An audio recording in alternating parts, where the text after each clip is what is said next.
عليكم ورحمة الله وبركاته. نحمده ونصلي على رسوله الكريم. أما بعد فقد قال الله تعالى في القرآن العظيم والفرقان المجيد: وكلبه باسط ذراعيه بالوسيد. صدق الله العلي العظيم. سبحان ربك رب العزة عما يصفون وسلام على المرسلين والحمد لله رب العالمين. اللهم صل على سيدنا محمد وعلى آله وأصحابه وسلم. கண்ணியத்திற்கும் மரியாதைக்கும் உரிய அல்லாஹ்வின் நல்லடியார்களே, பெரியவர்களே, அருமை சகோதரர்களே, புனிதம் நிறைந்த இந்த வெள்ளிக்கிழமையின் ஜும்மா தொழுகையை நிறைவேற்றுவதற்காக இங்கே ஒன்று கூடி இருக்கிற நம் அனைவரின் மீதும் அல்லாஹு ஜல்ல ஜலாலுஹுவின் பேரருள் என்றென்றும் நிறைவாக பொழியட்டுமாக. நம்முடைய ரகசிய வாழ்விலும் பகிரங்க வாழ்க்கையிலும் அல்லாஹுவை அஞ்சிக் கொள்வோமாக என்கிற அறவுரையை ஆரம்பமாக எனக்கும் அடுத்ததாக உங்களுக்கும் நினைவூட்டியவனாக இந்த ஜும்மா உரையை நான் ஆரம்பம் செய்கிறேன். அருமையான சகோதரர்களே, நம்முடைய தலைவர் முஹம்மது ரசூலுல்லாஹி ஸல்லல்லாஹு அலைஹி வஸல்லம் அவர்கள் பிறந்த திருமாதமான ரபியுல் அவ்வல் மாதம் இன்னும் சில நாட்களில் பிறக்க இருக்கிறது. ரபியுல் அவ்வல் மாதம் பிறக்கிறது என்கிற செய்தியை கேட்கிற போதே முஸ்லிம்கள் மகிழ்ச்சி அடைவார்கள்.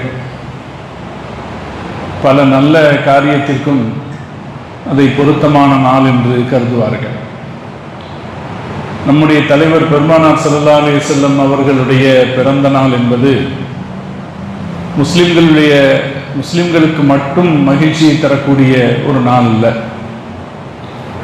உலகத்தில் இருக்கிற அனைத்து மக்களுக்கும் மகிழ்ச்சி அளிக்க வேண்டிய ஒரு நாள்.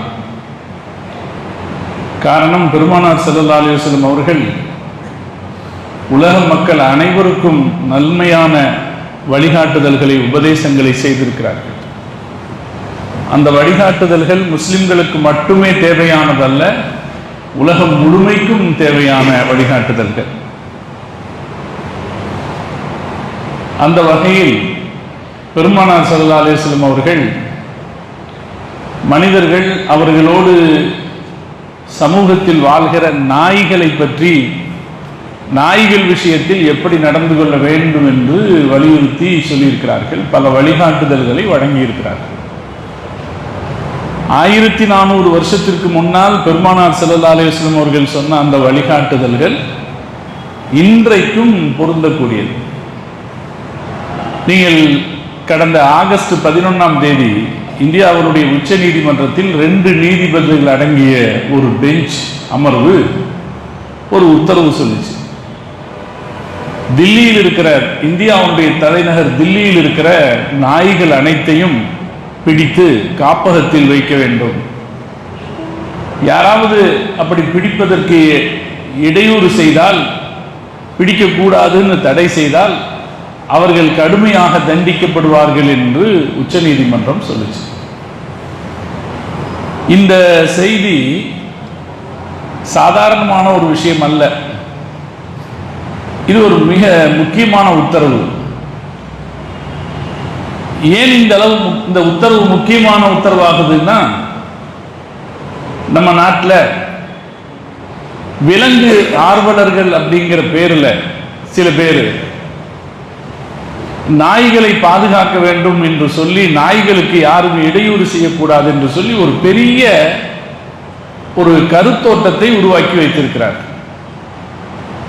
ஒரு சின்ன குரூப் தான் அது பொதுவான இந்திய மக்கள் எல்லாருடைய கருத்தும் அல்ல, ஒரு சின்ன ஒரு குரூப்.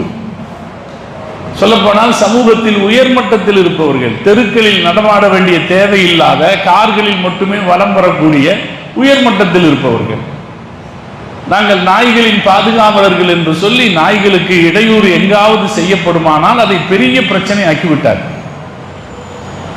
இன்றைக்கு நாம் வாழ்கிற காலமே ஒரு போலித்தனமான சில தத்துவங்களில் வாழக்கூடிய காலம் அது. அதனாலே அந்த கருத்துக்கு முக்கியத்துவம் கொடுத்து அரசாங்கங்களும் நிர்வாகங்களும் இந்த கருத்துடையவர்கள், இந்த விலங்கு ஆர்வலர்களுடைய கருத்துக்கு முக்கியத்துவம் கொடுத்து எங்காவது ஒரு இடத்தில் விலங்குகளுக்கு ஏதாவது ஒரு தீங்கு நடைபெறுமானால் அதில் கடுமையான நடவடிக்கைகள் எடுத்தார். விலங்குகளால் மனிதர்களுக்கு ஏற்படக்கூடிய கடுமையான பாதிப்புகளை கண்டுகொள்ளாமல், மனிதர்கள் எங்காவது ஒரு இடத்தில் ஒரு விலங்குகளுக்கு ஒரு சின்னதாக ஒரு தீமை செய்துவிட்டால் அதை ஒரு பெரிய குற்றமாக கருதுகிற ஒரு சூழ்நிலையை ஏற்படுத்தி விட்டார். அப்படி ஏற்படுத்தப்பட்ட காரணத்தால் நம்முடைய நாட்டில் நாய்களுடைய எண்ணிக்கை அதிகமாயிடுச்சு. இயல்பாகவே நாய்கள் நிறைய குட்டி போடும். அது கட்டுப்படுத்தப்படுகிற போதுதான் அதனுடைய எண்ணிக்கை கட்டுப்பாட்டுக்குள்ள இருக்கும். நாய்கள் கட்டுப்படுத்தப்படாமல் வளர்ச்சி அடைந்த போது நாய்களுடைய எண்ணிக்கை நாட்டில் அதிகமாச்சு. நம்ம கோயம்புத்தூர்ல தான் நாய்களுடைய எண்ணிக்கை அதிகமாச்சுன்னு நினைச்சிருந்தா கடைசியில செய்திகளை படிக்கிற போது மொத்த இந்தியாவிலும் நாய்களுடைய எண்ணிக்கை அதிகமாகி அந்த நாய்களால் ஏற்படக்கூடிய தொல்லைகளும் அதிகமாகி ஏராளமான உயிரிழப்புகள் ஏற்பட்டிருக்கிறது. உலகத்திலேயே நாய்க்கடியால் அதிகபட்சமான உயிரிழப்புகள் ஏற்படுகிற நாடு இந்தியா என்று உலக சுகாதார அமைப்பு சொல்லுகிறது. உலகத்தில் மொத்தம் இருக்கிற நாடுகள்ல நாய்க்கடிகள் ஏற்படுறதை விட இந்தியாவில் உலகத்தில் ஏற்படக்கூடிய நாய்க்கடி விபத்துக்களில் 36%, அதாவது கிட்டத்தட்ட பாதிக்கு நிகரான சதவீதத்தில் இந்தியாவில் மக்கள் நாய்க்கடிக்கு ஆளாகிறார்கள் என்று உலக சுகாதார அமைப்பு சொல்லுகிறது. ஒரு புள்ளி விவரம், கடந்த 13ஆம் தேதி ஆகஸ்ட் 13ஆம் தேதி தினகரன் பத்திரிகையில் ஒரு புள்ளி விவரம் வருகிறது. தமிழ்நாட்டில் இந்த ஆண்டு ஜனவரி 1ஆம் தேதியிலிருந்து ஆகஸ்ட் 10ஆம் தேதி வரைக்கும், அதாவது கிட்டத்தட்ட 8 மாச காலத்துல 3,67,604 பேர். நம்ம இந்த எண்ணிக்கையை ஞாபகப்படுத்தி வச்சுக்கிறது கஷ்டமா இருக்கும்னா கிட்டத்தட்ட 4 லட்சம் பேர் தமிழ்நாட்டில் மட்டும் நாய்க்கடியால் பாதிக்கப்பட்டிருக்கிறார். இந்த 8 மாசத்துல போன வருஷத்தினுடைய கணக்கு சொல்லுது 2023ஆம் ஆண்டு 4,41,000 பேர் பாதிக்கப்பட்டிருக்கிறார்கள் என்று கணக்கு சொல்லுது தமிழ்நாட்டில் மட்டும். இந்த நாய்க்கடியால் ஏற்படுகிற உயிரிழப்புகளும் ஏராளமாக இருக்கிறது. அந்த உயிரிழப்புகளின் எப்படி ஏற்பட்டது அப்படிங்கிற அந்த வரலாறு அதையெல்லாம் நம்ம படிச்சோம்னா ரொம்ப மனசுக்கு ரொம்ப கவலை அளிக்கக்கூடிய சோகமயமான வரலாறுகள் அந்த நிகழ்ச்சிகள் எல்லாம். நம்ம கோயம்புத்தூர் கரும்பு கடையில வீட்டு வாசல்ல விளையாடிக்கிட்டு இருந்த ஒரு பையனை நாய் கடிச்சது நம்ம பகுதிகளில் எல்லாம் பெரிய செய்தியாச்சு. நேத்து திருவாரூர் மாவட்டம் கூத்தாநல்லூர்ல தொட்டியில படுத்து கிடந்த தூங்கிக்கிட்டு இருந்த குழந்தைய நாய் கடிச்சிருக்கு. தெருநாய் தொட்டியில படுத்துட்டு இருந்த குழந்தைய கடிச்சிருக்கு. அந்த குழந்தையை கடிச்சதோடு அல்லாம அந்த குழந்தைய பாதுகாவல் பணியில் ஈடுபட்டிருந்த அதனுடைய பாட்டியையும் கடிச்சிருக்குது. இது நேத்தைக்கு நடந்த செய்தி. இது சமீபத்தில் 19ஆம் தேதி ஆகஸ்ட் 19ஆம் தேதி சேலத்துல கொங்கனாபுரம்ங்கிற பகுதியில குப்புசாமிங்கிற அவர் வளர்த்திய நாயாலே கடிக்கப்பட்டிருக்கிறார். அவரு பக்குவமா பல வருஷமா பார்த்து வளர்த்த நாயை அவரை கடிச்சிருக்கு. அந்த நாய் கடிச்சதுனால அவருக்கு ரேபிஸ் தொற்று ஏற்பட்டிருக்குது. தண்ணி குடிக்க முடியாம அந்த ஆள் இறந்து போயிட்டார். 19ஆம் தேதி சேலத்துல நடந்தது. இது சேலத்துல நடந்ததுன்னா அதுக்கு அடுத்த நாள் இதே மாதிரியான ஒரு நிகழ்ச்சி சென்னை ஜாஃபர்கான்பேட்டை பகுதியை சார்ந்த கருணாகரன் என்பவரை, அவருக்கு பக்கத்து வீட்டில் பூங்கொடிங்கிற அம்மா வெளிநாட்டு நாய் வளர்த்திருக்காங்க. புல்பிட் அப்படிங்கிற ஒரு வெளிநாட்டு நாய் வளர்த்திருக்காங்க. அந்த வெளிநாட்டு நாய் இவரை கடிச்சிருக்கு. கருணாகரன் ஒரு 50 வயசுக்காரர், அவரை கடிச்சிருக்கு. அவரை பாதுகாத்துக்கிறதுக்கு அந்த அம்மா முயற்சி பண்ணியிருக்கு. பூங்கொடிங்கிற அம்மா முயற்சி பண்ணியிருக்கு. அது அந்த அம்மாவையும் கடிச்சிருக்கு. கடைசியில கருணாகரன் ஹாஸ்பிட்டல்ல அட்மிட் செய்யப்பட்ட பிறகு அங்கே அவர் ராபிஸ் தொற்றால் மரணம் அடைந்திருக்கிறார். இப்படி இந்த செய்திகள் தினசரி வந்து கொண்டே இருக்கிறது. நம்ம இந்தியாவில் தமிழ்நாட்டினுடைய நிகழ்வு இது. இந்தியாவில் பார்த்தோம்னா ஒரு வருஷத்தில் கிட்டத்தட்ட 20 லட்சம் பேர் நாய்க்கடியினால் பாதிக்கப்படுகிறார்கள் என்ற செய்தி சொல்கிறது. இந்த நாய்க்கடியில் ஏற்படக்கூடிய ஆபத்து என்னன்னா, நாய்க்கடியால் வரக்கூடிய இந்த ராபிஷ் அப்படிங்கிற நோய் ரொம்ப கடுமையான நோய். உலகத்தில் ஏற்பட மனுஷங்களுக்கு ஏற்படக்கூடிய நோய்கள்லேயே ரொம்ப கொடூரமான நோய் இந்த ராபிஷ் அப்படிங்கிற நோய். அதுல என்ன ஆகும்னா, அந்த ராபிஷ் தொற்றுக்கு ஆளானவர் அவரும் நாய் மாதிரியே ஆயிடுவார். ஆக்ரோஷமானவராக ஒரு ஆக்ரோஷம், ஒரு கோபம் அவருக்குள்ள வரும். சில நேரத்தில் நாய் மாதிரியே அவரும் குலைக்க ஆரம்பிச்சிருவார். அதுக்கு அடுத்து அவருக்கு என்ன வரும்னா, தாகம் எடுக்கும், ஆனா தண்ணியை கண்டா பயம் வந்துடும். தண்ணியை கண்டா விரண்டு ஓடுவோம். இந்த ராபிஷ் அப்படிங்கிற வார்த்தைக்கு அர்த்தமே தண்ணீர் பயம்னு அர்த்தமா. ராபிஷ்ங்கிற வார்த்தைக்கான அர்த்தமே தண்ணி பயம்னு அர்த்தமா. விக்கிபீடியாவில் நீங்க பார்த்தீங்கன்னா அது ஒரு செய்தி சொல்லுது, அது இந்த நோயினுடைய கொடூரத்தை சொல்லுது. தண்ணி குடிக்கணும்னு நினைச்சாலே தசை, நம்முடைய கழுத்தில் இருக்கிற தசைகள் இருக்குமா? தண்ணி குடிக்கணும்னு நினைச்சாலே தசை இருக்குமா, மூச்சு முட்டல் ஏற்படுமா? அந்த நோய் வந்த உடனே அடுத்து அதன் தொடர்ச்சியாக ஏற்படக்கூடியது பக்கவாதம். அப்புறம் சுயநினைவு இல்லாமல் போயிடும், புத்தி பேதலிச்சு போயிடும், இறுதியாக மரணம். அதனாலே மருத்துவர்கள் என்ன சொல்கிறார்கள் என்றால், இந்த ராபிஷ் நோய் என்பது உலகத்தின் கொடூரமான நோய்களில் ஒன்று. இதற்கு மருத்துவம் என்பது, சிகிச்சை செய்வது மிகவும் கடுமையானது அப்படின்னு சொல்றாங்க. அப்ப இந்த நாய்க்கடியால ஏற்படக்கூடிய மிகப்பெரிய ஒரு பாதிப்பு மனிதர்கள் உயிரிழப்பது, அதுவும் கொடூரமாக உயிரிழப்பது. யோசிச்சு பாருங்க, ஒரு மனுஷன் நாய் மாதிரி குறைச்சு உயிரிழக்கிறார்னா அது எவ்வளவு கொடுமையான நிலைமை. தண்ணியை பத்தி நினைச்சாலே அவருடைய கழுத்து நரம்புகள் இறுக்கி கொள்ளும்னா அப்ப அது எவ்வளவு கொடுமையான ஒரு சூழ்நிலை. இது அல்லாம நாய்க்கடியினால வேற நிறைய பிரச்சனைகள் இருக்கு. இதுல பெரும்பாலும் பாதிக்கப்படுறது பெண்களும் குழந்தைகளும். பயப்படுறவங்களை சீக்கிரமா, பயப்படுவர்களை நோக்கி நாய் சீக்கிரமா பாஞ்சிடும். கொஞ்சம் ஒதுங்கி நின்னோம்னா நாய் நம்ம மேல பாஞ்சிடும். ஆனா பல பேர் அப்படி பயப்படக்கூடிய இயல்புடையவர்கள் தான். அப்படி பயப்படுகிறவர்கள் முதலிடத்தில் இருக்கிறவங்க குழந்தைங்க. அதனால குழந்தைகளை அது சீக்கிரம் பாதிக்கிறது, பெண்களை அது சீக்கிரம் பாதிக்குது. பல ஊர்களிலும் பள்ளிக்கூடங்கள் செல்லக்கூடிய சிறுவர்களுக்கு ஏற்படக்கூடிய அச்சம் எதை பற்றி என்றால் நாய்களை பற்றி. அதே போல வேலை முடிந்து வீடு திரும்பக்கூடிய பெண்களுக்கு ஏற்படுகிற அச்சமும் நாய்களை பற்றி.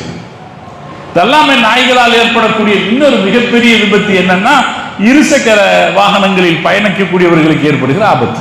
இருசக்கர வாகனங்களில் பயணிக்கக்கூடியவர்கள குறுக்க நாய் வந்துச்சுன்னா அதனால் ஏற்படுகிற விபத்துக்களில் ஏற்படுகிற காயம் ரொம்ப அதிகமா இருக்கு. கார் ஓட்டுறவங்களுக்கு சொல்லிடுவாங்க, நாய் இடையில குறுக்க வந்தா நீ பிரேக் போடாதேன்னு சொல்லிடுவாங்க. கார் ஓட்டுறவங்க ஓரளவுல தப்பிச்சுக்கலாம். ஆனா இந்த 2 சக்கர வாகனங்களை ஓட்டுகிறவர்கள் மிக மோசமான பாதிப்புக்கு ஆளாகிறார்கள் இந்த நாய்களால் என்பது அந்த நாய்களால் ஏற்படக்கூடிய தொல்லைகளில் மிக முக்கியமானது.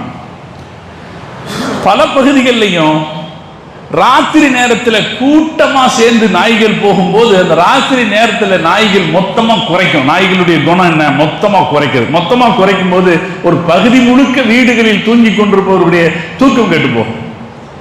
சில பேர் இருப்பாங்க, ஒரு சின்ன சத்தம் கேட்டாலே தூக்கம் போயிடும், அதுக்கப்புறம் தூக்கம் வராது. குழந்தைகள் வீல் வீல் என்று கதறி அழுகிற காட்சிகளை எல்லாம் பார்க்கலாம். இப்படி ஏராளமான பாதிப்புகள் நாயால் ஏற்படுகிறது. பிபிசி செய்தி நிறுவனத்திற்கு ராஜேஸ்வரிங்கிற அம்மா ஒரு பேட்டி கொடுக்குறாங்க. அதுல அவங்க சொல்றாங்க, தினமும் வழக்கமாக பார்த்த நாய் திடீரென்று ஒரு நாள் என்னை கடித்து விட்டது. ஏன்னா அந்த நாய்க்கு ஆதரவா பேசுறவங்க, நீங்க பயப்படாம போனீங்கன்னா நாய் ஒன்றும் செய்யாது உங்களை அப்படின்னு சொல்றாங்க. பழக்கமாயிடுச்சுன்னா ஒன்றும் செய்யாதுன்னு சொல்றாங்க. ஆனா நாயினுடைய இயல்பு கடிக்கிறது. அது பழகிருச்சுன்றதுனால விடும் அப்படின்றதெல்லாம் இல்லை. சொந்தமா வளர்த்தினாலேயே நாய் கடிச்சு கொண்டிருக்கு. இந்த ராஜேஸ்வரி அம்மா சொல்றாங்க, தினமும் வழக்கமாக பார்த்த நாய் திடீரென்று ஒரு நாள் என்னை கடித்தது. எந்த நாய் இயல்பாக இருக்கிறது, எந்த நாய் ஆக்ரோஷமாக இருப்பது என்பதை கண்டறிவதே ரொம்ப கடினமானது. யாரால கண்டுக்க முடியும்? ஒரு நாய்க்கு வெறி பிடிச்சிருக்குது அப்படிங்கிறதோ இல்லது சாதாரணமா தான் இருக்குது அப்படிங்கிறதோ யாரால கண்டுபிடிக்க முடியும்? எனவே அப்போதிருந்தே தெருநாய்களை பார்த்தால் ஒரு பதட்டம் ஏற்படுகிறது. குடியிருப்பு மக்களும் குழந்தைகளும் பாதுகாப்பாக இருக்க வேண்டுமெனில் கட்டாயம் தெருநாய்களை அகற்ற வேண்டிய தேவை ஏற்பட்டுள்ளதுன்னு அந்த அம்மா சொல்றாங்க. ரொம்ப யதார்த்தமான பேச்சு. ஆனால் இப்படி நாய்களால் பெரிய ஒரு பாதிப்பு தொடர்ந்து ஏற்படுது. ஒரு காலகட்டத்தில் மக்கள் நாய்களை அவங்க பகுதிகளுக்குள்ள அனுமதிக்க மாட்டாங்க. ஏதோ ஒரு வகையில நாய்களை இல்லாம பண்ணிடுவாங்க. அதனால நாய்களின் தொல்லை கம்மியா இருந்துச்சு. விலங்கு ஆர்வலர்கள்ங்கிற பேர்ல எங்காவது ஒரு இடத்துல ஒரு நாய் செத்து கிடந்துச்சுன்னா உடனே போலீஸ் வந்துடும், உடனே விசாரணை நடக்கும். யார் பேர்லையாவது அதுக்கான ஒரு வழக்கு தொடரும். இப்படி எல்லாம் நடந்ததுனால யாரும் நாய்களை எதுவும் செய்யாமல் விட்டுவிட்ட காரணத்தாலே நாய்களின் பெருக்கம் இந்தியா முழுக்க அதிகரித்திருக்கிறது. இந்தியா முழுக்க அதிகரித்து அது மிகப்பெரிய அளவில் சிரமங்களை மக்களுக்கு ஏற்படுத்தி இருக்குது. இது டெல்லியிலையும் அதிகமா இருந்திருக்கு. எப்பவும் சாமானிய மக்களுக்கு ஒரு பிரச்சனை ஏற்படும் போது அது அரசாங்கத்தினுடைய கவனத்துக்கு அவ்வளவு சீக்கிரம் வராது. தில்லி தலைநகரத்திலேயே நாய்களின் எண்ணிக்கை அதிகரித்து மக்கள் பாதிப்புக்குள்ளான போது அது உச்ச நீதிமன்றம் வரைக்கும் கவனத்துக்கு சென்று விட்டது. உச்ச நீதிமன்றம் நேரடியாக தானாக ஒரு வழக்கு பதிவு செய்து இந்த வழக்கை விசாரிக்கிறது. இது ஆச்சரியம். இன்னைக்குள்ள சூழ்நிலையில ஒரு முனிசிபாலிட்டி கவனிக்க வேண்டிய விஷயம் அது. ஒரு ஊர்ல நாய் தொல்லைன்னா அதை கவனிக்க வேண்டியது யார்? ஒரு முனிசிபாலிட்டி கவனிக்க வேண்டிய விஷயம். இன்னைக்கு நம்ம நாட்டில் இருக்கிற சூழ்நிலையில முனிசிபாலிட்டி கவனிக்க வேண்டிய விஷயத்துக்கு கூட உச்ச நீதிமன்றம் தலையிடுகிற ஒரு சந்தர்ப்பம் ஏற்பட்டிருக்குது. அதனாலே உச்ச நீதிமன்றம் இதில் தலையிட்டு நாய்கள், தில்லியில் இருக்கிற நாய்கள் அனைத்தையும் காப்பகத்துக்குள் அனுப்ப வேண்டும் என்று உத்தரவு சொல்லியிருக்கிறது. இந்த உத்தரவை கேட்டு நாட்டில் இருக்கிற சாமானிய குடிமக்கள் மிகப்பெரிய அளவில் நிம்மதி அடைந்து இருக்கிறார்கள். ஆனால் அது தொடர்ந்தும் பிரச்சனை ஆகிட்டு இருக்கு. சரி, இப்பதான் இந்த தீர்ப்பு ரெண்டு நீதிபதிகளுடைய தீர்ப்பு நிம்மதி அளிச்சிருக்கும்னு பார்த்தா, இந்த ஒரு சின்ன குரூப், இந்த விலங்கின ஆர்வலர்கள்ங்கிற பேர்ல இருக்காங்களே, அந்த விலங்கின ஆர்வலர்கள் போராட்டம் நடத்துறாங்க. அதுக்கப்புறம் அது பெரிய லெவலுக்கு போன பிறகு திடீர்னு இப்ப கொஞ்ச நேரத்துக்கு முன்னாடி 3 நீதிபதிகள் அடங்கிய தீர்ப்பு அந்த தீர்ப்பை ரத்து செய்திருக்கு. ஏற்கனவே மக்களுக்கு நிம்மதி அளித்த உச்ச நீதிமன்றத்தின் அந்த தீர்ப்பை 3 நீதிபதிகள் அடங்கிய ஒரு அமர்வு இப்போது அந்த தீர்ப்பை ரத்து செய்து தெருநாய்கள் மீண்டும் தெருக்களில் விடப்பட வேண்டும் என்று சொல்லியிருக்கு. சொல்லி முடிச்சு கொஞ்ச நேரத்தில் சேலத்தில் ஒரு மாணவி நாய்க்கடிக்கு பலியாகி இருக்கிறார். பெங்களூரில் ஒரு மாணவி நாய்க்கடிக்கு பலியாகி. இப்படி இது தொடர்கிற இந்த காலகட்டத்தில் நாம இந்த உலகத்திற்கு ஒரு ரபியுல் அவ்வல் மாதத்தை எதிர்கொள்கிற நேரத்தில் முஹம்மது நபிகள் நாயகம் ஸல்லல்லாஹு அலைஹி வஸல்லம் அவர்கள் பிறந்த திருநாளை எதிர்கொள்கிற நேரத்தில் நபி ஸல்லல்லாஹு அலைஹி வஸல்லம் அவர்கள் இந்த உலகத்திற்கு சொன்ன செய்திகளை எடுத்து சொல்கிற வகையிலே இந்த நாய்களை பற்றியும் பேசுகிறோம். பெருமானார் ஸல்லல்லாஹு அலைஹி வஸல்லம் அவர்கள் வாழ்க்கையோடு சம்பந்தப்பட்ட எந்த விஷயத்தையும் நமக்கு சொல்லித் தராமல் இல்லை. எல்லா விஷயத்தையும் ரசூலுல்லாஹ் நமக்கு சொல்லிக் கொடுத்தாங்க. அப்படி அவர்கள் சொல்லித் தந்ததில் நாய்களோடு எப்படி நடந்து கொள்ள வேண்டும் என்றும் சொல்லிக் கொடுத்திருக்கிறார். திருக்குர்ஆன் ஒரு நாயை பற்றி பேசுகிறது. திருக்குர்ஆன்ல அல் கஹ்ஃப் அப்படின்னு ஒரு அத்தியாயம் இருக்குது. வெள்ளிக்கிழமை தோறும் நம்மை ஓதுமாறு முஹம்மது ரசூலுல்லாஹி ஸல்லல்லாஹு அலைஹி வஸல்லம் அவங்க சொன்னாங்களே, அதுல அல் கஹ்ஃப் அத்தியாயத்துல குகைத்தோழர்கள் என்று 7 இளைஞர்களை பற்றி குர்ஆன் பேசு. ஒரு ஊர்ல சிலை வணக்கம் அதிகமாக இருந்தது. ஈசா அலைஹிஸ்ஸலாத்தினுடைய காலத்திற்கு பிறகு ஈசா அலைஹிஸ்ஸலாத்தினுடைய தோழர்களாக இருந்து பல பகுதியிலும் பிரச்சாரகர்களாக சென்றவர்களில் மாத்தேயு என்கிறவர் ஒருத்தர்.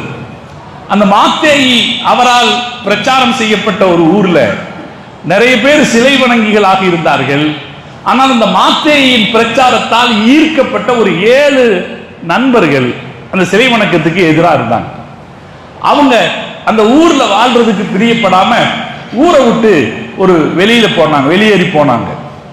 வெளியேறி போன போது தீனுக்காக, அல்லாஹுவுக்காக, கொள்கைக்காக அவர்களுடைய ஊரை விட்டு வெளியேறி போன போது அவர்களோடு ஒரு நாயும் பின்னால் வந்தது என்று குர்ஆன் சொல்லுகிறது.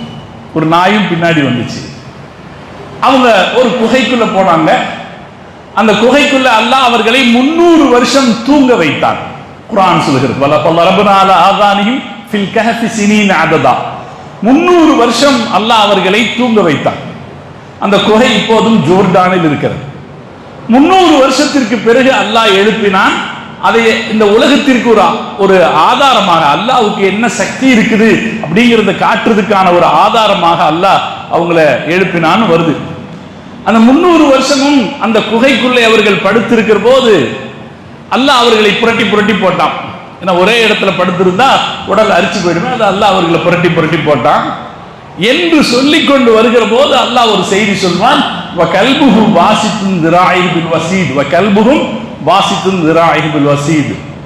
அவர்களுடைய நாய் அவர்கள் தங்கி இருந்த அந்த குகையின் முற்றத்தில் கைகளை விரித்து படுத்து கிடந்தது என்று அல்லாஹ் சொல்கிறார். குர்ஆன்ல ஒரு நாய் வந்திருக்கு. அந்த நாய் இந்த நல்லவர்களோடு சேர்ந்து அங்கே இருந்திருக்கிறது. திருக்குர்ஆனுடைய விரிவுரையாளர்கள் இப்படியும் சொல்வதுண்டு, சொர்க்கத்தில் ஒரு நாய்க்கு இடம் இருக்கிறது, அது இந்த திருக்குர்ஆனில் இடம்பெற்ற நாய் என்றும் சொல்வது உண்டு. ஆனால் குர்ஆன்ல இந்த நாயை பற்றி பேச்சு வந்திருக்கு. இந்த செய்தி வருது, இது சில செய்திகளை நமக்கு சொல்லுது. என்னன்னா, நாய்க்கும் மனுஷனுக்கும் இடையில் இருக்கிற உறவு ரொம்ப பழசு. நாய்க்கும் மனுஷனுக்கு இடையில் இருக்கிற உறவு ரொம்ப பழங்காலத்திலிருந்தே இருக்குது அப்படின்னு ஒரு செய்தி சொல்லுது. ஏன்னா இப்ப இது நடந்தது நம்ம ரசூல் ஸல்லல்லாஹு அலைஹி வஸல்லம் பிறக்கிறதுக்கு 400 வருஷத்துக்கு முன்னாடி. ரசூலுல்லாஹ் பிறக்கிறதுக்கு 400 வருஷத்துக்கு முன்னாடி. அப்ப இன்னைக்கு கணக்குக்கு 1900 வருஷத்துக்கு முன்னாடி. அப்ப அதற்கு முன்னாலும் கூட மனிதர்களுக்கும் நாய்களுக்கும் இடையில ஒரு நெருக்கமான தொடர்பு இருந்திருக்கிறது. இன்னொரு செய்தி இது சொல்லுது, நாய் வெறுக்க தகுந்ததல்ல. நாயை வெறுக்க வேண்டிய அவசியம் இல்லை. ஏன்னா நாயை வெறுக்கணும்னா அவங்க துரத்தி விட்டுருக்கலாமே. அந்த 7 பேர்ச்சி என் கூட வராத அப்படின்னு நாயை துரத்தி விட்டுருக்கலாம். ஆனா நாயை துரத்தி விடல, நாய் கூட இருந்தது, அவங்க அனுமதிச்சிருக்காங்க. அந்த 7 நண்பர்கள் 300 வருஷம் தூங்குகிற போது அதே தூக்கத்தை அல்லாஹ் இந்த நாய்க்கும் கொடுத்திருக்கிறார். நல்லவர்களோடு சேர்கிற போது நாய்க்கும் கூட ஒரு நன்மை கிடைக்கும் என்பதற்கான உதாரணம் அது. அவங்களும் அந்த நாயும் 300 வருஷம் தூங்கி இருக்கு. திருக்குர்ஆனுடைய அறிஞர்கள் இந்த ஆயத்தின் கீழே ஆராய்ச்சி செய்து பல கண்டுபிடிப்புகளை கண்டுபிடித்திருக்கிறார்கள். ஏன்னா அல்லாஹு தஆலா அந்த குகை தோழர்களை பற்றி சொல்கிற போது அவர்கள் புரண்டு புரண்டு படுத்துக்கிட்டாங்கன்னு இருக்கு. ஆனா நாயை பற்றி சொல்லும் போது நாய் தன் கால்களை விரித்தவாறு அப்படியே இருந்தது என்று குர்ஆன் சொல்கிறது. ஜெர்மனியை சார்ந்த ஒரு விலங்கியல் அறிஞர் இதை ஆராய்ச்சி செய்திருக்கிறார். ஆராய்ச்சி செய்து ஏன் மனுஷன் புரட்டி புரட்டி அல்லாஹ் போட்டான், நாயை ஏன் புரட்டி போடல, நாய் அப்படியே இருந்திருக்குது, அது ஏன் என்பதை ஆராய்ச்சி செய்து அவர் ஒரு விஷயத்தை கண்டுபிடித்திருக்கிறார். நாயினுடைய தோல் ரொம்ப கடினமானது. மனுஷன் தோல் சீக்கிரமாக இத்து போயிடும், அது அரிச்சு போயிடும். ஆனா நாயினுடைய தோல் அரித்து போகாது என்பதை இந்த ஆயத்தின் அடிப்படையில் ஆலோசனை செய்து கண்டுபிடிச்சு சொல்லியிருக்கிறார் உலகத்துக்கு. ஏன்னா அல்லாஹ் அந்த நாய் அப்படியே இருந்துச்சு அப்படிங்கிறது. சூரத்துல் கஹஃப் அத்தியாயத்தில் வருகிற வகல்புஹும் வாசித்துன் திராஇஹி பில் வஸீத் இந்த ஆயத்தை நம்முடைய அறிஞர்கள் நமக்கு சொல்லுவாங்க, உங்களுக்கு எங்கேயாவது நாய் பயம் வந்தா இந்த ஆயத்தை ஒதுக்கிங்க. ஏன்னா எல்லாருக்கும் நாய் பயம் ஒரு வேடிக்கையா சொல்லுவாங்க, பேய் பயம் இல்லாதவனுக்கு கூட நாய் பயம் இருக்கும்பாங்க. மனைவியை பயப்படாட்டி கூட நாயை பயந்தாகணும்னு சொல்லுவாங்க. அதனால எல்லாருக்கும் நாய் பயம் இருக்கும். எங்கேயாவது ஒரு இடத்துல அப்படி நாய் பயமா இருந்துச்சுன்னா இந்த சூரத்துல் கஹஃப் அத்தியாயத்தில் இருக்கிற வகல்புஹும் பாசித்தும் திராஇஹி பில் வஸீத் அப்படின்ற ஆயத்தை ஓதிக்கிட்டா அல்லாஹ்வுடைய கிருபையால நாய் நம்மை தாக்காது என்று அறிஞர்கள் நமக்கு சொல்லுவாங்க. அப்ப இந்த ஆயத்துல நாயை பற்றி ஒரு செய்தி வருது. அது நமக்கு சொல்ற செய்தி என்னன்னா, நாய்க்கும் மனுஷனுக்கு இடையில் இருக்கிற உறவு ரொம்ப காலமா இருக்கு. அதனால நாய் வெறுக்கப்படக்கூடிய ஒரு பிராணி அல்ல. ஹனஃபி மதுஹபினுடைய சட்டப்படி நாய் ஐன் நஜிஸ் அல்ல. ஐன் நஜிஸ்னா அதுவே நஜிஸ் அல்ல. நாய் அதுவே நஜிஸ் அல்ல. அதனால நாய் மேல உரசிட்டு போச்சுன்னு வைங்களேன், உரசுனா அதை கழுக வேண்டிய அவசியம் கிடையாது. அது எச்சி பட்டா தான் கழுகணும். எச்சி பட்டா எச்சி நஜிஸ், நாய் உரசுனா அது நஜிஸ் கிடையாது என்று அளவுக்கு மார்க்க அறிஞர்கள் சட்டம் சொன்னார்கள். மார்க்க என்ன சொல்லுச்சுன்னா நாய் விஷயத்துல, அதனால நாய்க்கும் மனுஷனுக்கு இடையில இருக்கிற உறவுங்கிறது ரொம்ப தொன்மையானது, நாயை வெறுக்க வேண்டியதில்லை அப்படிங்கிற கருத்தை இந்த ஆயத்து சொல்லுது. ஒரு இடத்துல நம்ம ஏதாவது சாப்பிட்டுக்கிட்டு இருக்கோம், அந்த நேரத்தில் ஒரு நாய் நின்றுச்சுன்னா சூன் அதை துரத்த வேண்டியதில்லை. எப்படி ஒரு பூனைக்கு நம்ம கொடுப்போமோ அதே போல என்ன செய்யலாம், நாய்க்கு நம்ம கொடுக்கலாம். அது மனிதாபிமானம் சம்பந்தப்பட்டது. நாயை வெறுக்க வேண்டிய அவசியம் கிடையாது. நாய் மேல கருணை காட்டுறத நம்ம மார்க்கம் ஹதீஸ்ல சிறப்பிச்சு சொல்லுச்சு. ஒரு ஹதீஸ் இருக்குது, ஒரு மனிதர் ஒரு நாயை பார்த்தாரு, அது தாகத்தால அதனுடைய நாக்கை தொங்க போட்டுக்கிட்டு இருந்துச்சு. அப்ப அதுக்கு தண்ணி கொடுக்கணும்னு நினைச்சாரு. எப்படி தண்ணி கொடுக்குறதுன்னு யோசிச்சாரு. அவர் காலில் சாக்ஸ் போட்டிருந்தாரு. அந்த சாக்ஸை எடுத்து தண்ணியில நினைச்சு அந்த ஈர சாக்ஸை அதனுடைய நாயினுடைய வாயில பிழிஞ்சு விட்டாரு. அதுக்கு தண்ணி கிடைச்சது. அதுக்கு தாகம் தீர்த்தாரு. அதற்கு தாகம் தீர்த்த போது அல்லாஹ் அவருக்கு நன்றி சொன்னான். அல்லாஹ் அவரை சொர்க்கத்தில் நுழைய வைத்தான் என்று ஒரு ஹதீஸ் இருக்கிறது. முஹம்மது ரசூலுல்லாஹி ஸல்லல்லாஹு அலைஹி வஸல்லம் சொன்ன ஹதீஸ். அதனால நாயை வெறுக்க வேண்டிய அவசியம் இல்லை. நாய்கிட்ட நம்ம எப்படி நடந்துக்கலாம், கருணையோட நடந்துக்கலாம் என்று நம்ம மார்க்கம் சொல்லி இருக்கிறது. முஹம்மது ரசூலுல்லாஹி ஸல்லல்லாஹு அலைஹி வஸல்லம் அவர்கள் சொல்லி இருக்கிறார். பெருமானார் ஸல்லல்லாஹு அலைஹி வஸல்லம் அவர்கள் செய்த எச்சரிக்கை என்னன்னா, நாயை வீட்டுக்குள் அனுமதிக்க கூடாது. நாயை வீட்டுக்குள் அனுமதிக்க கூடாது. செல்ல பிராணியாக நாயை வளர்த்தக்கூடாது. இன்னைக்கு பல பேர் வீட்டுக்குள்ள செல்ல பிராணியாக முதல்ல தேர்ந்தெடுக்கிறது நாயைத்தான். நாய்க்குன்னு தனி படுக்கை வைத்திருப்பவர்கள் இருக்கிறார்கள். நாய்க்குன்னு தனி ஏசி ரூம் வைத்து கட்டி கொடுத்தவர்கள் இருக்கிறார்கள். நாய்க்குன்னு கார்ல தனி இருக்கை ஒதுக்கி எங்கு போனாலும் நாயோட போறது, யார் நாயின்னு கண்டுபிடிக்க முடியாதபடி நாயோட போறது என்று சில பேர் இருக்கிறார்கள். இப்படியெல்லாம் இன்னைக்கு செல்ல பிராணியாக நாயை வளர்க்கிற பழக்கம் இருக்கு. இன்னும் சொல்லப்போனா உலகத்தில் செல்ல பிராணியாக வைத்துக் கொள்ளப்படக்கூடிய மிக முக்கியமான பிராணி நாய் தான். நாயை வீட்டில் வளர்த்தக்கூடாது என்று ஸல்லல்லாஹு அலைஹி வஸல்லம் அவர்கள் சொன்ன உத்தரவு இருக்க, அது ஐரோப்பிய உலகத்தை ஆச்சரியப்படுத்துகிற உத்தரவு. ஏன்னா இன்னைக்கெல்லாம் சூப்பர் மார்க்கெட்டுக்கு போனோம்னு வைங்களேன், மனுஷங்களுக்கான திங்கிற பண்டத்தை வச்சிருக்கிற மாதிரியே நாய்களுக்கு திங்கிற பண்டத்துக்குன்னு ஒரு தனி ஏரியா வச்சிருக்காங்க. ஏன்னா அந்த அளவுக்கு அது மக்களால் வாங்கப்படுகிற விரும்பப்படுகிற ஒரு விஷயமா இருக்கு. அதனால ஐரோப்பிய உலகத்துக்கு ரசூலுல்லாஹ்வுடைய இந்த செய்தி இருக்கு, அது ஆச்சரியமா இருக்கு.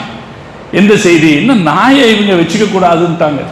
ஒரு ஆள் கேட்கிறான், முகமது அவர் என்ன அவருக்கு நாய் பிடிக்கலங்கிறதுக்காக ஒரு சமுதாயமே அதை ஒதுக்குத, அவருக்கு பூனை பிடிச்சதுங்கிறதுக்காக ஒரு சமுதாயமே அதை ஆதரிக்குத அப்படின்னு கேட்கிறார் ஒருத்தர். இது யதார்த்தம். முஹம்மது ரசூலுல்லாஹி ஸல்லல்லாஹு அலைஹி வஸல்லம் அவர்கள் நாயை வீட்டில் வைத்து வளர்க்க கூடாது என்பதற்காக முஸ்லிம்கள் நாயோடு உறவு வைத்துக் கொள்வதே இல்லை. ஆனா பூனையை என்ன செய்யறாங்க, ஆதரிக்கிறாங்க. வீடுகள்ல அது சகஜமா வச்சு வளர்க்கிறாங்க. நீங்க ரசூலுல்லாஹ்வுடைய ஒரு வார்த்தைக்கு இருக்கிற முக்கியத்துவம் என்ன அப்படிங்கிறத முஸ்லிம் நாடுகள்ல பார்த்தா தெரிஞ்சுக்கலாம். முஸ்லிம் நாடுகள்ல பெரும்பாலும் நாய் தொல்லை இருக்காது. இந்த புருனை ஒரு இஸ்லாமிய நாடு. புருனையில போனோம்னா இந்த சூப்பர் மார்க்கெட்ல நாய்களுக்கு வைக்கிற உணவுப் பொருட்களுக்கு இருக்கிற ரேக் இருக்கு பாருங்க, அந்த மாதிரி ரேக் இருக்காது. ஆனா பூனைகளுக்குன்னு வச்சிருப்பாங்க. பூனைகளுக்கான உணவுப் பொருள்னு ஒரு பெரிய ரேக் வச்சிருப்பாங்க. நாய்க்கு வைக்கிற இது இருக்காதாங்க. அங்க நம்ம புரிஞ்சுக்கலாம், நம்ம ரசூல் ஸல்லல்லாஹு அலைஹி வஸல்லம் ஒரு வார்த்தைக்கு இருக்கிற மரியாதை என்னன்னு புரிஞ்சுக்கலாம். இந்த லட்சத்தீவு இருக்கு பாருங்க, அது லட்சத்தீவுல கிட்டத்தட்ட 95% முஸ்லிம்கள் தான் வாழ்றாங்க. லட்சத்தீவுக்கு வாங்கன்னு மக்களை அழைக்கிற இந்த டூரிஸ்டுக்காரங்க ஒரு வார்த்தை சொல்லுவாங்க, நீங்க நிம்மதியா இருக்கலாம், இங்க நாய் தொல்லை இருக்காது. சாதாரணமாக இந்த வார்த்தையை நம்ம கேட்கலாம். லட்சத்தீவுல நாய்கள் கிடையாது. இது எல்லாமே முஹம்மது ரசூலுல்லாஹி ஸல்லல்லாஹு அலைஹி வஸல்லம் அவர்கள் ஒருவர்கள் காட்டிய வழிகாட்டுதலின் அடிப்படையில நடக்கக்கூடியது. நபி ஸல்லல்லாஹு அலைஹி வஸல்லம் சொன்னாங்க, வீட்டுல நாயை செல்ல பிராணியா வளர்க்க கூடாது.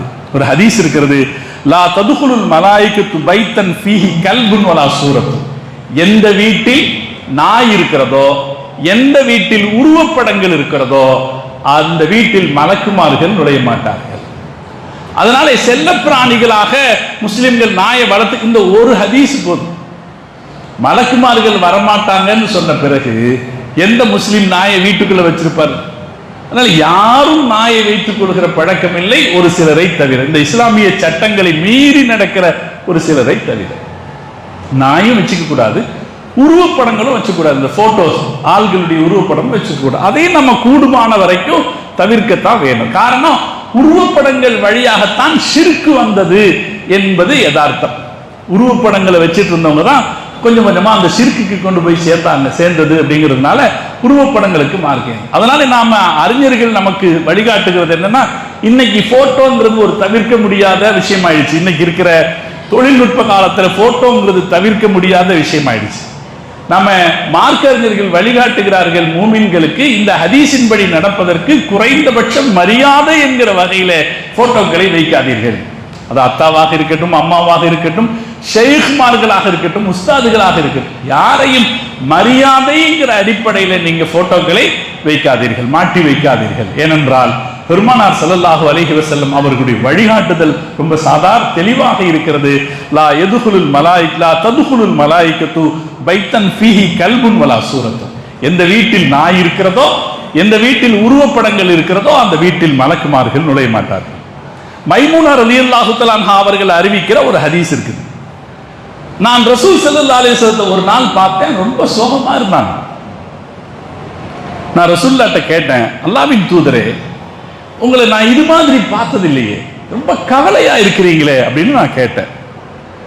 ஸல்லல்லாஹு அலைஹி வஸல்லம் சொன்னாங்க, வாஸ்தவம் தான், ஜிப்ரீல் அலைஹிஸ்ஸலாம் இன்னைக்கு வர்றதாக சொல்லி இருந்தார். இன்ன ஜிப்ரீல கான வஅதனி அன் யல்கானி லைலா.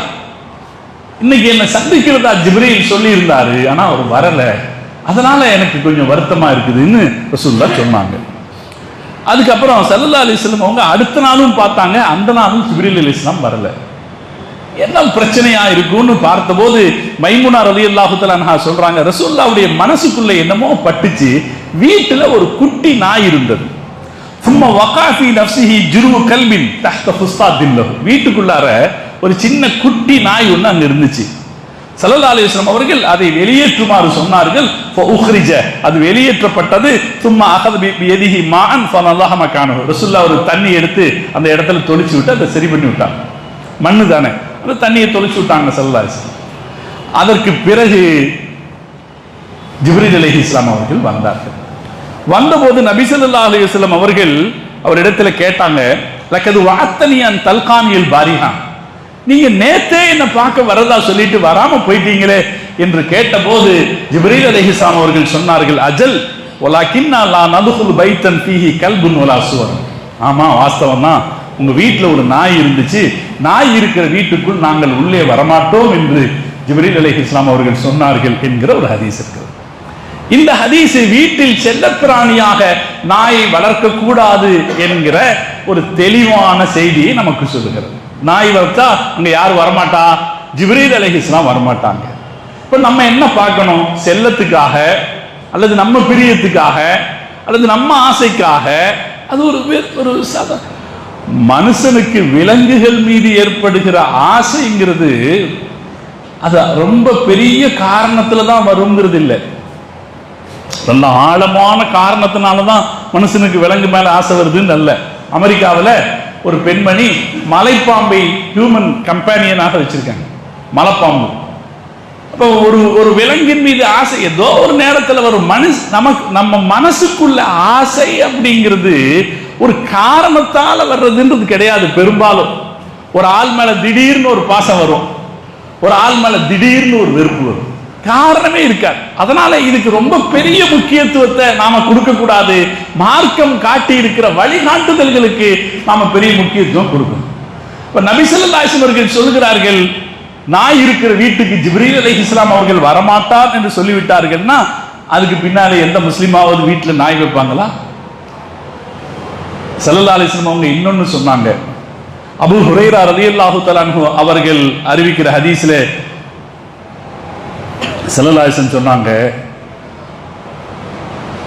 உங்களுடைய வீட்டில் நீங்க ஒரு பாத்திரம் வச்சிருந்து அந்த பாத்திரத்துல நாய் வாய் வைத்து விட்டால், இதா வலகல் கல்பு ஃபீ இனாஇ அஹ்திக்கும், உங்கள் வீட்டில் நீங்கள் வைத்திருக்கிற பாத்திரத்தில் நாய் வாய் வைத்து விட்டால் நீங்கள் அதை 7 தடவை கழுவுங்கள், அதில் கடைசியாக நீங்கள் மண்ணை போட்டு கழுவுங்கள் என்று பெருமானார் ஸல்லல்லாஹு அலைஹி வஸல்லம் அவர்கள் சொன்னாங்க.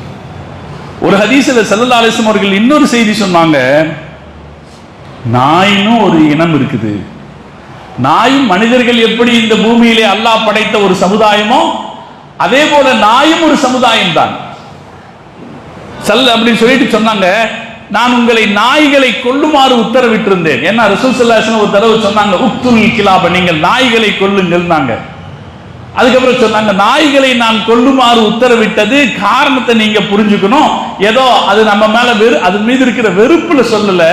இந்த உலகத்துல மனுஷனோட படைக்கப்பட்ட சமுதாயத்துல நாய் ஒரு சமுதாயம் தான். ஆனால் அதில் கெட்டவைகள், ஆக்ரோஷமான நாய்கள் இருக்கிறது, அவற்றை கொல்லுங்கள் என்று பெருமானார் ஸல்லல்லாஹு அலைஹி வஸல்லம் சொன்னார். இந்த ஹதீஸின் அடிப்படையிலே 2 காரணங்களுக்காக நாய்களை வைத்துக் கொள்ள மார்க்க அனுமதிச்சு. ஒண்ணு, நாயை வெறுக்க வேண்டிய அவசியம் இல்லை, ஆனா வீட்டுக்குள்ள செல்ல பிராணியாக நாய் வைத்துக் கொள்ளக்கூடாது. நபி ஸல்லல்லாஹு அலைஹி வஸல்லம் அவர்கள் ஒரு ஹதீஸில் சொன்னாங்க, யார் பாதுகாப்புக்காக நாய் வளர்க்கிறாரோ, அதே போல யார் அவருடைய வேட்டைக்காக நாய் வளர்க்கிறாரோ, ஒரு காலத்துல வேட்டைக்கு போறவங்க நாயை கூட்டிட்டு போவாங்க, வேட்டைக்காக நாய் வளர்க்கிறார், இது தவிர இந்த 2 காரணங்களை தவிர யார் நாய் வளர்க்கிறாரோ அவருடைய நற்கூலிகளில் ஒவ்வொன்று தினசரி 2 கீராத் அளவு நன்மைகள் குறைக்கப்படும் என்று ஸல்லல்லாஹு அலைஹி வஸல்லம் சொன்னார். இப்ப 2 காரணங்களுக்காக நாய் வளர்க்கலாம். ஒண்ணு, பாதுகாப்புக்காக நாய் வளர்க்கலாம். உண்மையில நாய் ஒரு பாதுகாப்பு பிராணி தான். அது ராத்திரி முழுக்க காவல் காத்துக்கிட்டு இருக்கும். ஒரு வீட்டில் நம்ம ஒரு மனுஷனை காவலாளியா வச்சா கூட இவ்வளவு துல்லியமாக காவல் காக்க மாட்டான். ஆனா நாய் காவல் காக்கும். ஒரு சின்ன அசைவையும் கூட அது கண்டுபிடித்து விடும். எதிரிகளை அச்சுறுத்துகிற திறனும் நாய்க்கு இருக்கிறது.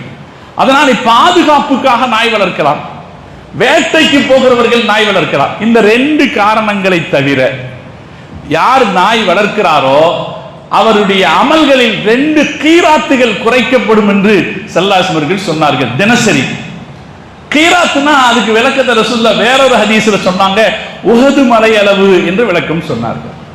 அப்ப யார் இந்த 2 காரணங்களுக்காக அல்லாமல் செல்ல பிராணிகளாக நாய் வளர்க்கிறார்களோ அவர்களுக்கு இவ்வளவு நன்மைகள் குறைக்கப்படும் என்று ஸல்லல்லாஹு அலைஹி வஸல்லம் சொன்னது எவ்வளவு பெரிய எச்சரிக்கை. இந்த எச்சரிக்கைக்கு மீறி யாரும் நாய் வளர்ப்பாங்களா? அப்படி எச்சரிக்கை சொன்ன ஸல்லல்லாஹு அலைஹி வஸல்லம் அவர்கள் அதற்கான ஒரு காரணத்தையும் விளக்கி சொன்னாங்க. அதனுடைய உமிழ்நீர் மிக கொடுமையானது, நாயினுடைய உமிழ்நீர் மிக கெட்டது. அதனால்தான் நாய் வாய் வைத்து விட்டால் அந்த பாத்திரத்தை 7 தடவை கழுவுங்கள், 7வது தடவை மண்ணினால் கடவுங்கள் என்று சொன்னார். இந்த ஹதீஸ் பெரிய ஆய்வுக்குரிய ஹதீஸ். சமீப காலங்களில் அது பெரிய அளவில் ஆய்வு செய்யப்பட்டிருக்கு. ஏன்னா நாய்கள் மீது ஒரு மோகம் இருக்கா இல்லையா? இன்னைக்கு அது ஒரு பணக்காரத்தனமாக பார்க்கப்படுது. பணக்காரங்களா இருந்தால் அது ஒரு சிறந்த ஒரு வெளிநாட்டு நாய் வச்சிருப்பது அல்லது ஒரு விசேஷமான நாய் வச்சிருப்பது ஒரு சமூகத்தின் அடையாளமாக பார்க்கப்படுது. பிரபலங்கள் வீட்டில் நாய்கள், என்ன நாய்கள் இருக்கிறது, அதற்கு என்ன பேர் என்பதெல்லாம் கூட உலகத்தில் கவனிக்கப்படுது. அப்படி இருக்கிற சூழ்நிலையில நபி ஸல்லல்லாஹு அலைஹி வஸல்லம் அவங்க நாய் வாய் வைத்து விட்டால் அதை 7 தடவை கழுவுங்கள், 7வது தடவை மண்ணால் கழுவுங்கள் என்கிற செய்தி வருகிற போது அதிர்ச்சி அடைந்து எல்லாரும் ஆராய்ச்சி செய்து பார்த்தாங்க. பார்த்தபோது அதில் இருக்கிற யதார்த்தம் தெரிந்தது. நாயினுடைய உமிழ்நீர் ஆபத்தானது, ஆனால் அது எப்போது ஆபத்தாகும் என்று சொல்ல முடியாது. சராசரியாக இருக்கலாம், ஆனால் எப்போது ஆபத்து வரும் என்று சொல்ல முடியாது.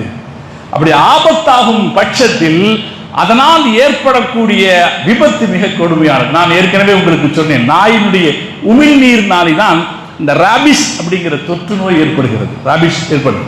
உலகத்திலேயே நான் ஆரம்பத்தில் சொன்னது போல மிக மிக கொடுமையான ஒரு நோய், மனுஷனை நாயா மாத்திர நோய்.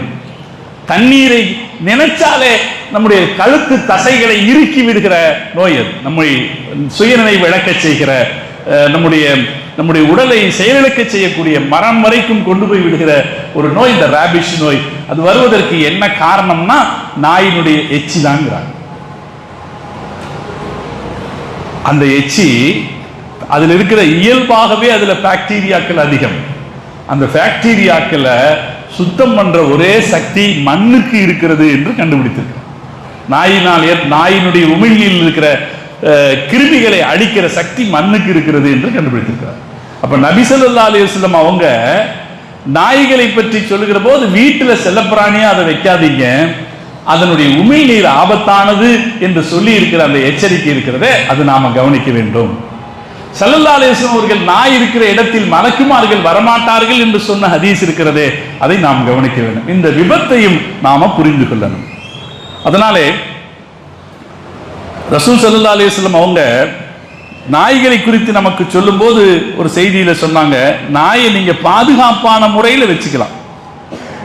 நான் உங்களை நாய்களும் மனிதர்களை போன்ற ஒரு சமுதாயம் தான், அதில் ஆக்ரோஷம் உள்ள கருப்பு நாய்களை நீங்கள் கொல்லுங்கள் என்று ஸல்லல்லாஹு அலைஹி வஸல்லம் அவர்கள் சொன்ன செய்தி இருக்குதே, பாதுகாப்பில்லாத நாய்கள் விஷயத்தில் எப்படி நடந்து கொள்ள வேண்டும் என்று நமக்கு வழிகாட்டிய ஒரு செய்தியாக இருக்கு. பாதுகாப்பில்லாத நாய்கள் இருக்க அது அழிக்கப்பட வேண்டும். இது மார்க்கத்தினுடைய கருத்து. வீட்டில் நாம பாதுகாப்புக்கு வச்சிருக்கிற நாயை கொஞ்சம் பயிற்சி கொடுத்து வச்சிருப்பாங்க. அதே போல வேட்டையாடுவதற்கு வச்சிருக்கிற நாயை பயிற்சி கொடுத்து வச்சிருப்பாங்க. அந்த நாய் நீங்க இதை பிடின்னு சொன்னா பிடிக்கும், இதை எடுன்னு சொன்னா எடுக்கும், இல்லைன்னா அது பேசாம உட்காரும். அப்படி பயிற்சி அளிக்கப்பட்டு பாதுகாப்பாக இருக்கிற நாய் விஷயத்தில் அவற்றை வைத்துக் கொள்ளலாம். பெருமானார் ஸல்லல்லாஹு அலைஹி வஸல்லம் அவர்கள் நாய்களை கொல்லுங்கள் என்று உத்தரவிட்டார்களே, அந்த உத்தரவு எது குறித்தது என்றால் பாதுகாப்பற்ற நாய்களை குறித்தது. ஏன்னா சில பேர் பொதுவா என்ன சொல்லுவாங்கன்னா, நாய்களை கொல்லுங்கள்னு ரசூலுல்லாஹ் சொல்லி இருக்கிறாங்க அப்படிங்கிற அந்த ஹதீஸை மட்டும் எடுத்து பார்க்கும்போது எல்லா நாய்களுக்கும் ரசூலுல்லாஹ் எதிரியாக இருந்தாங்க என்ற ஒரு கருத்து வரும். அப்படி அல்ல. பெருமானார் ஸல்லல்லாஹு அலைஹி வஸல்லம் அதை விளக்கினார்கள். நாயும் மனிதர்களை போன்ற ஒரு சமுதாயம் தான்.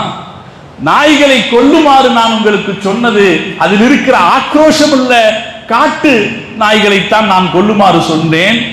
அது அல்லாமல் யார் வீட்டு பாதுகாப்புக்கு வைத்திருக்கிறார்களோ அல்லது யார் வேட்டைக்கு வைத்திருக்கிறார்களோ அது சரி.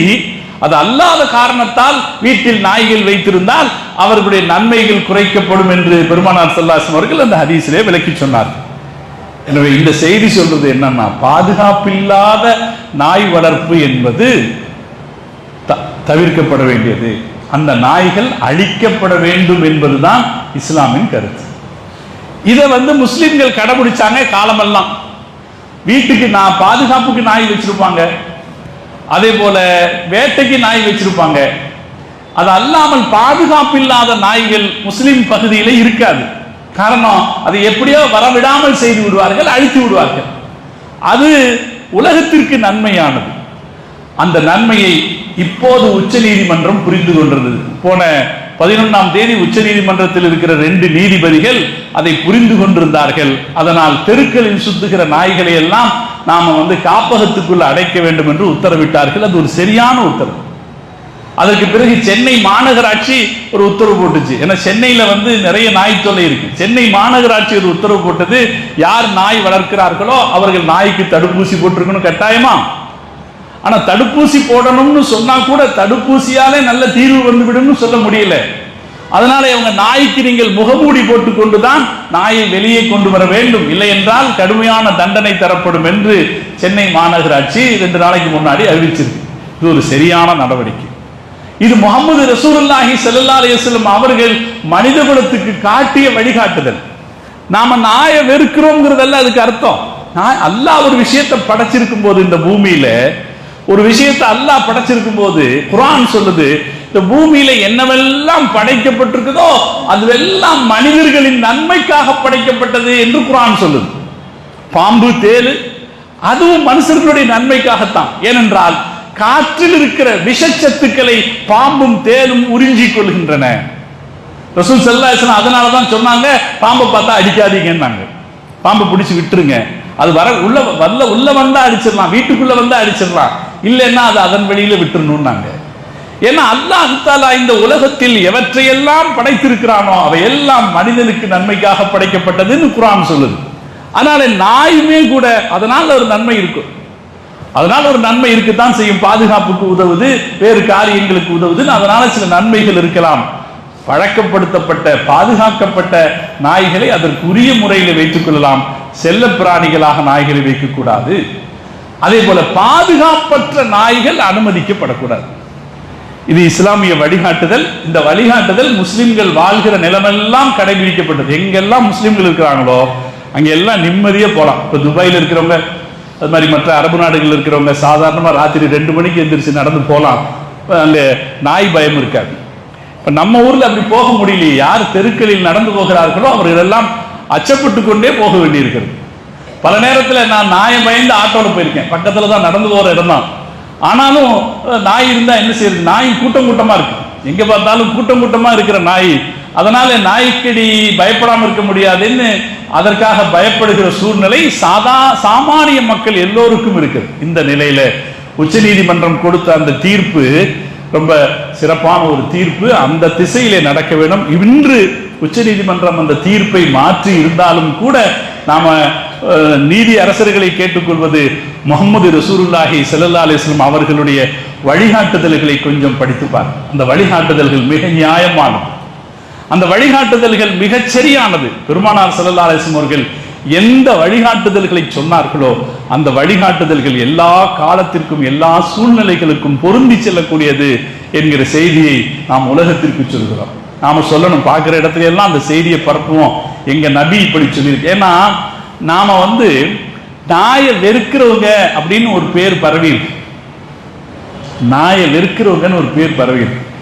அப்ப நாம என்ன சொல்லணும், நாயை நாம வெறுக்கல, நாயில் இருக்கிற தீமையை தெரிஞ்சு எது தவிர்க்கப்பட வேண்டுமோ அதை தவிர்ப்பதற்கு நாம் சொல்கிறோம். இந்த செய்தி மிகச் சரியான அளவிலே உலகத்திற்கு கொண்டு போய் சேர்க்கப்பட வேண்டியது இருக்கிறது. இன்னொன்று, நாமும் நம்முடைய பகுதிகளில் இந்த நாய்கள் தொல்லை ஏற்படாமல் இருப்பதற்கு என்ன செய்துக்கணுமோ அதை செய்துக்கணும். ஒரு காலத்தில் நம்ம பகுதிகளில் நாய் வராது, நம்ம முஸ்லிம்கள் வாழுகிற பகுதிகளுக்குள்ள நாய் வராது.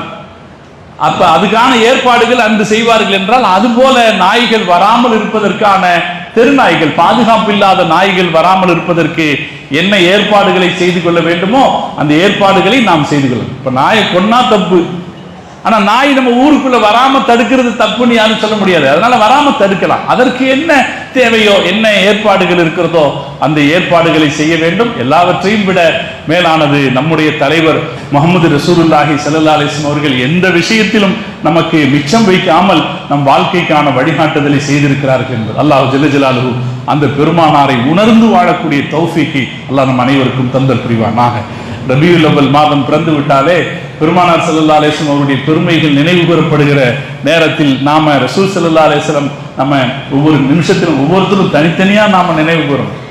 நம்ம தலைவரை நம்ம பாராட்டணும், அவரை பற்றிய பெருமைகளை நினைத்து பேசணும், அவர்களுடைய பெருமைகளை பேசணும். உலகத்துல நமக்கு கிடைச்ச மாதிரி ஒரு தலைவர் வேற யாருக்குங்க கிடைச்சா? நம்மளை ஜெயிக்க வச்ச மாதிரி ஒரு தலைவர் இந்த உலகத்துல யாருங்க கிடைச்சா? நேற்றுக்கு ஒரு நேற்றோ முந்திரமோ ஒரு நடிகர் கூட்டத்துக்கு லட்சக்கணக்கில் இளைஞர்கள் திரண்டு இருக்கிறார். அந்த இளைஞர்கள், அது நமக்கு தப்பு சொல்றதுக்கு இல்லை, யாரும் அரசியல் யாரையும் தொடங்கலாம், அந்த அரசியல் கூட்டத்தில் யாரும் போகலாம், அது நன்மையானதாக இருக்கும். ஆனா என்ன யோசிக்கல, இவர் எனக்கு என்ன செஞ்சாருன்னு கொஞ்சம் யோசிப்போம். இவர் எனக்கு என்ன செஞ்சாரு, என் குடும்பத்துக்கு என்ன செஞ்சாரு, என் நாட்டுக்கு என்ன செஞ்சாரு, என் சமூகத்துக்கு என்ன செஞ்சாருன்னு கொஞ்சம் யோசிப்போம். நான் அவர்களை குறை சொல்லவில்லை சகோதரர்களே, நம்முடைய தலைவருடைய மரியாதை அப்போது நமக்கு புலப்படும். நம்முடைய தலைவர் முஹம்மது ரசூலுல்லாஹி ஸல்லல்லாஹு அலைஹி வஸல்லம் நம்மில் ஒவ்வொருவருக்கும் செய்த நன்மை என்ன? நான் சுத்தமா வெள்ளையும் போட்டிருக்கேன்னா இன்னைக்கு ரசூலுல்லாஹ்வுடைய புண்ணியம் தான் காரணம். நான் குப்பனாவோ சுப்பனாவோ மாரியாகவோ இருந்திருந்தா எனக்கு இந்த வெள்ளை ட்ரெஸ் போடுறதற்கான பாக்கியம் கிடைச்சிருக்குன்னு சொல்ல முடியாது இல்லையா? நம்ம ஒவ்வொருவரும் சந்தோஷமாக இருப்பதற்கு, நிம்மதியாக இருப்பதற்கு, மரியாதையோடு வாழ்வதற்கு முஹம்மது ரசூலுல்லாஹி ஸல்லல்லாஹு அலைஹி வஸல்லம் அவர்கள் காரணமாக இருக்கு. 1400 ஆண்டுகளை கடந்தும் அவர்களுடைய கொள்கைகளும் கோட்பாடுகளும் அவர் சொன்ன தத்துவங்களும் உலகத்தில் செல்வாக்கு செலுத்தக்கூடியதாக இருக்கிற போது அந்த தலைவரை எல்லா நிலையிலும் நினைத்து பாராட்டி பெருமைப்பட வேண்டிய பொறுப்பு நமக்கு இருக்கிறது. எனவே இன்ஷா அல்லாஹ் ரபியுல் அவ்வல் மாதம் தொடங்குகிற போது நம்முடைய பள்ளிவாசல்கள் எல்லாவற்றிலும் மௌலூது நிகழ்ச்சி நடைபெறும். அதில் ஒரு தடவையாவது கலந்து கொள்ள முயற்சி செய்யும். எல்லா நேரத்திலையும் இது என்ன வாஜிபா ஃபரலா அப்படின்னு நம்ம சொல்லலை. இது ஒரு நம்முடைய நன்றியை வெளிப்படுத்துவதற்கான ஒரு அடையாளம் அல்லவா இது? நான் மீண்டும் ஒரு செய்தி சொல்வேன். பெருமானார் ஸல்லல்லாஹு அலைஹி வஸல்லம் அவர்களை முஸ்லிம் உம்மத்து பாராட்டுவதில் எந்த இடத்திலும் எல்லை கடந்து சென்று விடவில்லை. மீண்டும் சொல், ஒரு கட்டத்திலும் முஸ்லிம் உம்மத்து எல்லை கடந்து செல்லவில்லை. இப்போதும் நாம் என்ன சொல்லுகிறோம் என்றால், அஷ்ஹது அன்ன முஹம்மதன் அப்துஹு வ ரசூல், முஹம்மது அல்லாஹ்வின் அடிமையாகவும் தூதராகவும் இருந்தார் என்றுதான் சொல்லுகிறோமே தவிர பெருமானாரை அல்லாஹ் என்று ஒருபோதும் இந்த சமுதாயம் சொன்னதில்லை. படிப்பறிவற்ற பாமரர் கூட பெருமானாரை பற்றி அப்படி சொன்னதில்லை. அதனால பெருமானாரை புகழ்ந்து அவரை நாம வானலாக உயர்த்தி விட்டோம் என்பது போன்ற ஒரு மாய தோற்றத்தை சிலர் ஏற்படுத்த முயற்சி செய்கிறார்கள். இந்த உன்னதமான கலாச்சாரத்தில் இருந்து சமூகத்தை வெளியேற்ற முயற்சி செய்யறாங்க. நாம ஏமாந்து போய்விடக் கூடாது. யாரையெல்லாம் பாராட்டுறோம்? நம்ம யாருக்கு பின்னாடி எல்லாம் நம்ம அணி சேர்க்கிறோம்? நம்முடைய தலைவர் முகமது ரசூலுல்லாஹி ஸல்லல்லாஹு அலைஹி வஸல்லம் அவர்களை பாராட்டி பாராட்ட வேண்டிய கடமையும் பொறுப்பு நமக்கு இல்லையா? யோசித்து பார்க்கணும். ஏன் ஒரு 5 நிமிஷம் உட்கார்ந்தா என்ன, ஒரு சபையில போய் ஒரு 1/4 மணி நேரம் உட்கார்ந்தா என்ன ஆயிரு போகுது? நமக்கு என்ன வெறுப்பு அதுல? ஏன் நாம் ஒதுங்கி செல்ல வேண்டும்? நமது அன்பை வெளிப்படுத்துவதற்கான அடையாளம் அது ஆகாதாது? இன்றைக்கெல்லாம் மௌலூது சபைகள் நடக்கிற போது யாரோ வேலையற்றவர்கள் சிலர் வந்து அவர்கள் மட்டுமே வந்து கூடுவதாக தெரிகிறது. அப்படி ஒரு சூழ்நிலை இருப்பது சரியானது தானா? நாம் அப்படி ஒதுங்கி இருக்கலாமா? ஒரு போராட்டம் என்றால் போய்விட மாட்டோமா? எதற்கோ போராட்டம். ஒரு போராட்டம்னா முன்னாடி போய் நிற்கிறதுக்கு தயாரா ஆயிரக்கணக்கானோர் இருக்கிறார்கள். இது என்ன அப்படி கெட்ட வேலையாகிவிட்டது நாம் ஒதுங்கி நிற்பதற்கு? நம்முடைய தலைவர் முகமது ரசூலுல்லாஹி ஸல்லல்லாஹு அலைஹி வஸல்லம் அவர்களை பாராட்டுவதில் மௌலூதுல பார அந்த ஷம்சுன் அந்த பத்ருன் அந்த நூருன் ஃபௌக நூரி, நீங்கள் சூரியன், நீங்கள் சந்திரன், நீங்கள் ஒளிகளுக்கெல்லாம் பேரொளி என்று சொல்வதில் ஒரு உள்ளத்திற்குள்ளே நமக்கு ஒரு மகிழ்ச்சி வர வேண்டாமா என்ன? கலைஞர்னு சொல்லாம கருணாநிதினு சொல்றது இல்லையே, நம்ம கலைஞர்னு சொல்லாம கருணாநிதியை சொல்றது இல்லையே. ஒரு சராசரி அரசியல் தலைவரை புகழ்வதில் நாம மிச்சம் வைக்காத போது நம்முடைய உயிருக்கு உயிரான தலைவரை புகழ்வதில் நாம ஏன் கொஞ்சம் சோம்பேறித்தனமாக அல்லது ஒதுங்கி ஏன் இருக்க வேண்டும், அல்லது அலட்சியம் ஏன் காட்ட வேண்டும்? எனவே அருமையான சகோதரர்கள், நம்முடைய தலைவர் முகமது ரசூலுல்லாஹி ஸல்லல்லாஹு அலைஹி வஸல்லம் அவர்கள் பிறந்த ரபியுல் அவ்வல் மாதம் இன்னும் சில நாட்களில் பிறக்க இருக்கிறது. நாம் பெருமானார் மீது அதிகம் ஸலவாத் சொல்வோம். மௌலூது மீலாத் மஜ்லிஸ்களில் நாம் அது ரசூலுல்லாஹ்வின் மீது நாம் கொண்டிருக்கிற அன்பின் தூய வெளிப்பாடாக இருக்கிறது. யாரோ சில பேர் சடங்குக்காக செய்யலாம், சம்பிரதாயத்துக்காக செய்யலாம். நாம உள்ளார்த்தமான அன்போடு கலந்து கொள்வோமே, உள்ளார்த்தமான அன்போடு நாம கலந்து கொள்வோமே. அப்படி செய்கிற போது அதில் போலித்தனம் இருக்காது, அதில் பெருமானாரின் மீதான ஒரு துல்லிய அன்பு தானே இருக்கும். அல்லாஹ் தௌஃபீக் செய்து புரிவானாக. எனவே ரபியுல் அவ்வல் மாதம் வருகிற போதெல்லாம் உலக முஸ்லிம்கள் மகிழ்ச்சி அடைகிற நாள் இன்னும் சில நாட்களில் வர இருக்கிறது. அந்த ரபியுல் அவ்வலை நம்முடைய தலைவர் முகமது ரசூலுல்லாஹி ஸல்லல்லாஹு அலைஹி வஸல்லம் அவருடைய புகழ் பெருமைகளை நாம் நினைவுபடுத்திக் கொள்கிற ஒரு வாய்ப்பாக பயன்படுத்திக் கொள்வோம்.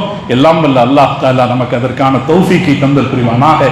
வாழும் காலம் வரைக்கும், மூச்சு உள்ள வரைக்கும் முகமது ரசூலுல்லாஹ் என்கிற அந்த சொல்லை நேசித்து வாழக்கூடியவர்களாக அல்லாஹ் நம்மை ஆக்கியல் புரிவானாக. அந்த நேசத்தையே நாளை மறுமையிலே அல்லாஹ்விடத்தில் எடுத்துச் செல்லக்கூடிய பலமாக, சக்தியாக, பொருளாக அல்லாஹ் ஆக்கியல் புரிவானாக என்று துஆ செய்து என் வார்த்தைகளை நிறைவு செய்கிறேன். வாஹிரு தஅவானா அனில் ஹம்துலில்லாஹி ரப்பில் ஆலமீன். அஸ்ஸலாமு அலைக்கும் வ ரஹ்மத்துல்லாஹி வ பரகாத்துஹு.